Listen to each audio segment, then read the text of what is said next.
किसानों के नाम पर खुलकर सियासी नौटंकी कर रहे राहुल गांधी की असलियत से अब देश के किसान पूरी तरह से वाकिफ हो चुके हैं।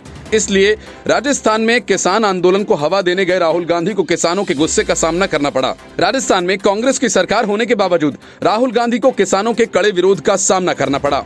यहाँ न सिर्फ राहुल गांधी के विरोध में नारे लगे, बल्कि राहुल गांधी के पोस्टर्स भी फाड़े गए। श्रीगंगानगर में किसानों ने तो राहुल गांधी के काफिले को रोक दिया और उन्हें काले झंडे दिखाए।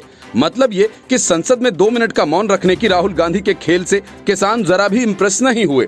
राहुल गांधी राजस्थान के 2 दिवसीय दौरे पर गए थे और इस दौरान उन्हें कृषि कानूनों पर भाषण भी देना था। 2 दिवसीय दौरे के पहले दिन राहुल गांधी ने पीलीबंगा और श्रीगंगानगर में रैलियों को संबोधित किया। राहुल गांधी का विरोध करने वाले किसानों का कहना है कि राहुल का ये दौरा राजनीतिक मुनाफे के लिए है। वह किसानों की समस्याओं पर कोई बात नहीं कर रहे हैं। राहुल गांधी सिर्फ किसानों को मूर्ख बनाने का प्रयास कर रहे हैं। किसानों ने कहा, हम पिछले 3 महीने से कृषि सुधार कानूनों का विरोध कर रहे हैं, लेकिन आज जो हुआ उसे कांग्रेस रैली कहा जाना चाहिए। ये लोग किसानों का झंडा लेकर हमें बेवकूफ बना रहे हैं। जब हमने 1 नवंबर को कृषि कानूनों के विरोध में मार्च निकाला था, तब कांग्रेस सरकार ने किसानों को जयपुर में दाखिल होने की अनुमति नहीं दी थी।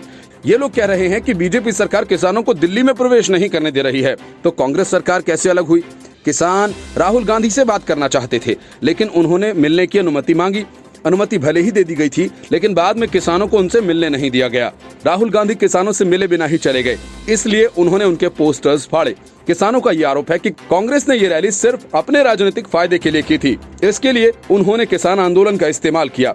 ये दिलचस्प है कि किसानों ने जयपुर में राहुल गांधी का विरोध तब किया कि जब कांग्रेस किसानों को भड़काने में लगी हुई है।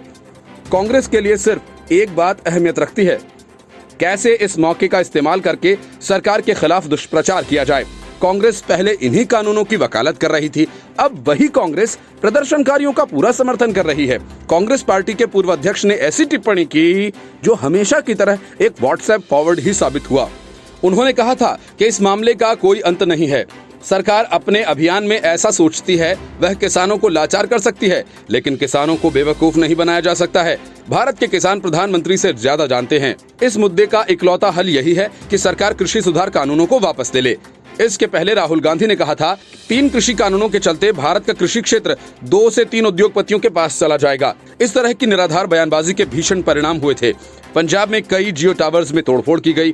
खुद पंजाब के मुख्यमंत्री ने पूरे फसाद का विरोध किया था, लेकिन असल में उनकी ही पार्टी ने इस पूरे विवाद को हवा देने में कोई कसर नहीं छोड़ी थी।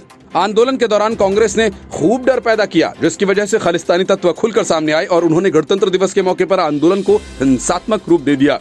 जहां एक तरफ कांग्रेस ने पूरे षड्यंत्र को खुद बढ़ावा दिया, खुद जयपुर में किसानों को प्रवेश की अनुमति तक नहीं दी गई। एक तरफ कांग्रेस आक्रामक होकर प्रधानमंत्री मोदी पर हर तरह के हमले कर रही है, वहीं दूसरी तरफ अपनी सरकार वाले राज्यों को इन सब से दूर रखना चाहती है। Bureau report, news of India.